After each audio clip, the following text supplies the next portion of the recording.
It is imperative that the board have a discussion about why some of the books which Broward took the time to evaluate and choose for their students might not be available for the district to purchase.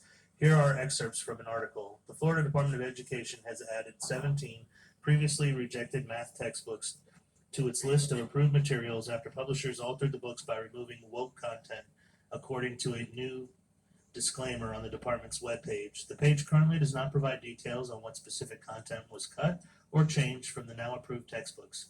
Instead, the department offers a quick explanation in a graphic which states publishers are aligning their instructional materials to state standards and removing woke content, allowing the department to add 17 more books to the state adoption list over the past 14 days. The initial list did not include 54 of the 132. That's 41%. The number of math books rejected by the FDOE in the original list was the most in Florida's history. FDOE released several examples from rejected mathematics textbooks prohibited by the department after receiving a mass of requests. The examples provided by the department feature math problems that contain prohibited topics like social emotional learning and references to studies that feature topics like race and racism. When the FDOE reviewed the submitted materials to create the approved list, the department said it rejected textbooks that included references to critical race theory, included Common Core, or featured the unsolicited edition of social emotional learning and mathematics. The highest number of books rejected were for K-5 grade levels, where 71% of submitted materials were deemed inappropriate under Florida standards. For middle school grade levels, grades 6 through 8, 20% of materials were rejected. For high school levels, grades 9 through 12, 35% of textbooks were axed. News of the banned textbooks comes after Governor Ron Desantis signed a measure making it easier for parents to challenge books and instructional materials they don't approve of.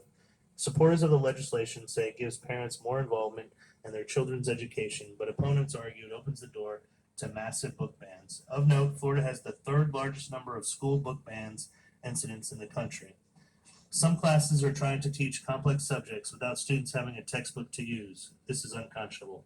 That concludes Dr. Trudy Domanovich's comments. The next comment comes from Michael Serbola. Florida's new DOE czar, Manny Diaz, and Governor Desantis define CRT indoctrination as imposing or putting a student in a situation where they have to either accept or admit something they're not responsible for. Pushing or imposing a specific view on a topic, teaching lessons to foster hatred of the nation, or telling children they're inherently racist. Are each of us here today willing to die over CRT? Trump, DeSantis, and Getz said, real Americans must be willing to die over CRT. Do you know who else was willing to die over CRT and did? MLK.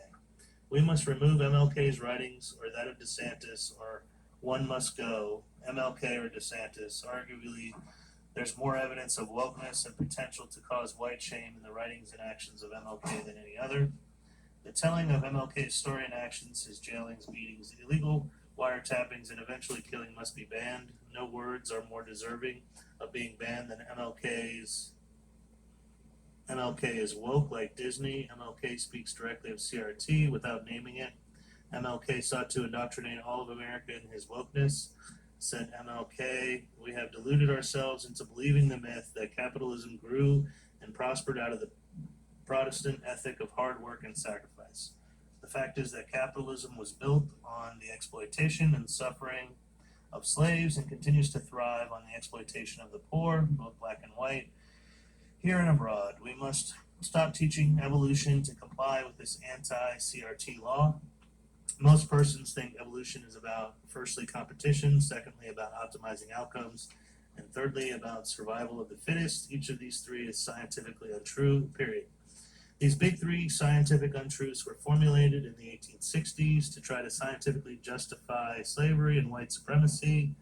These big three untruths were created by the first libertarians, Spencer and Galton, who coined the terms survival of the fittest and eugenics. Their rationalizing of inequity and racism led to deep Western eugenic bias and the use of students as the modern equivalent of smallpox blankets. Why must we be willing to die over CRT? To keep historians from inevitably branding it eugenic elder genocide and a crime against humanity when our politicians kept schools open and banned mandatory mass testing and vaccinations to intentionally, in their own words, increase natural herd immunity. In conclusion, postpone all book approvals. And that concludes Mr. Sabola's comments.